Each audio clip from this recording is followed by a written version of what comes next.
Hello friends, how are you? I'm Achal Gaur, going to dictate you a dictation. We ready? Start. Sir, the scheme contemplated in section 13 of the Banking Companies Acquisition and Transfer of Undertakings Act is under preparation. Government officials are consulting the Reserve Bank and the chief executives of nationalized banks. Whatever constructive suggestions you may make will be taken into consideration.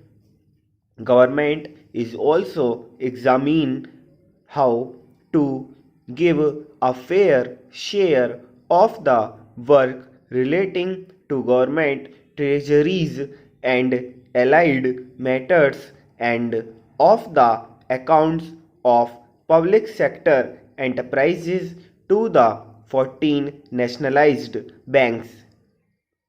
In the weeks immediately following July 19, it was rumored in some circles that the nationalization of the 14 banks would lead to the denial of loans to large productive enterprises.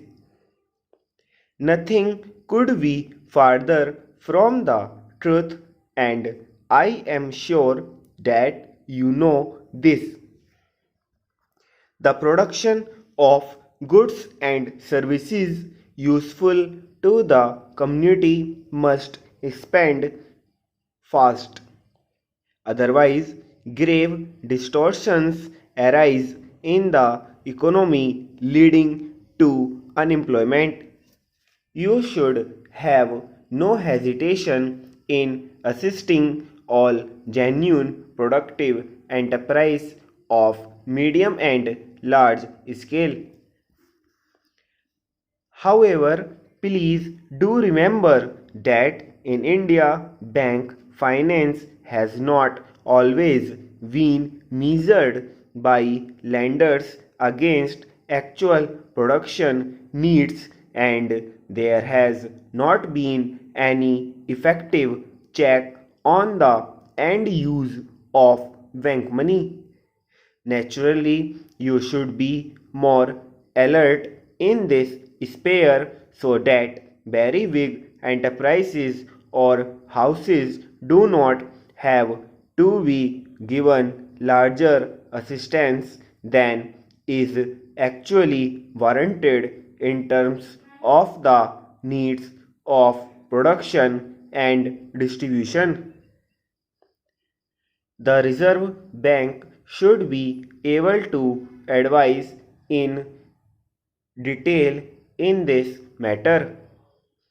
Similarly, in lending against shares and commodities, you would be well advised to be vigilant so that allegations of cornering of shares or of goods in short supply for unsocial purposes with bank money do not arise.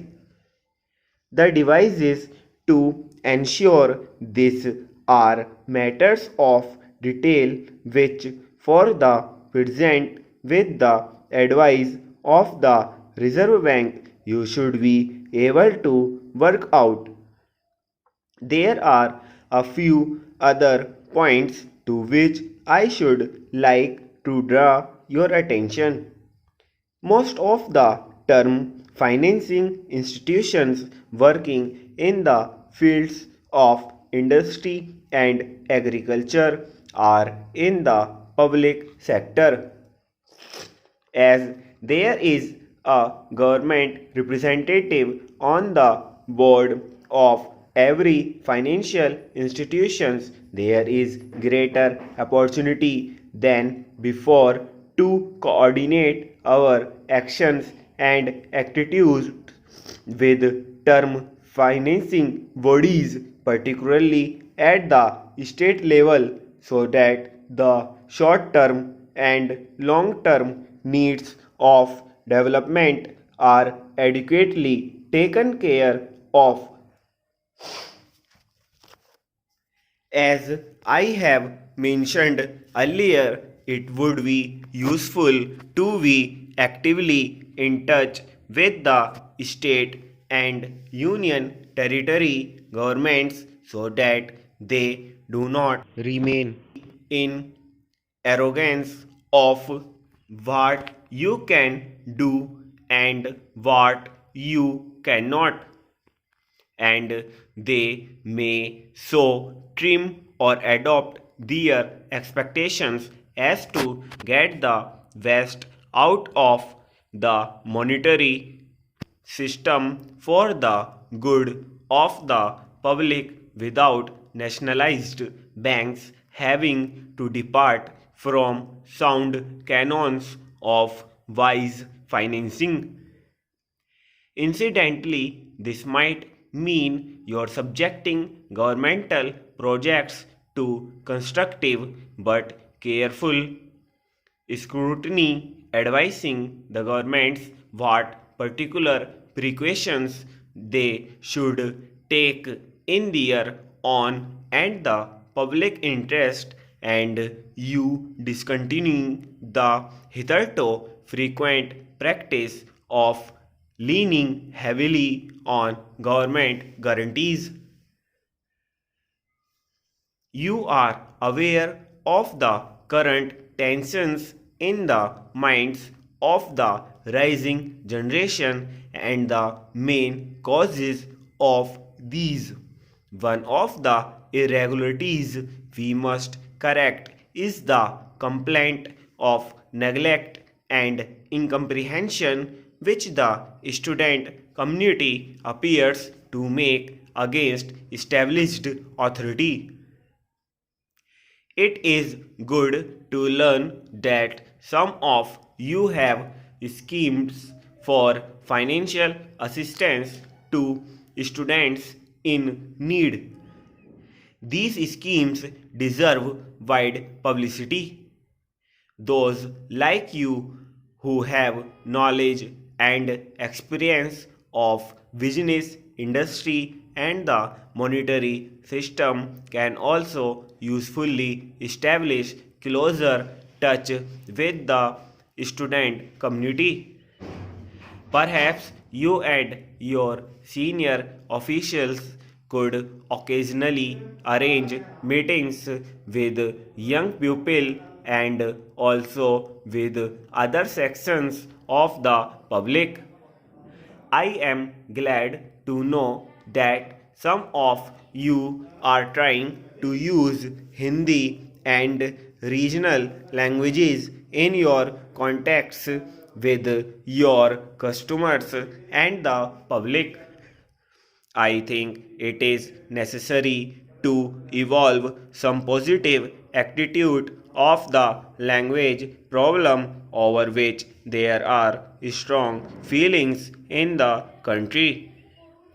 I should like to assure you that the government has no intention of forcefully amalgamation of one nationalized bank with another or of upsetting the management of any bank which does its best to achieve well known objectives.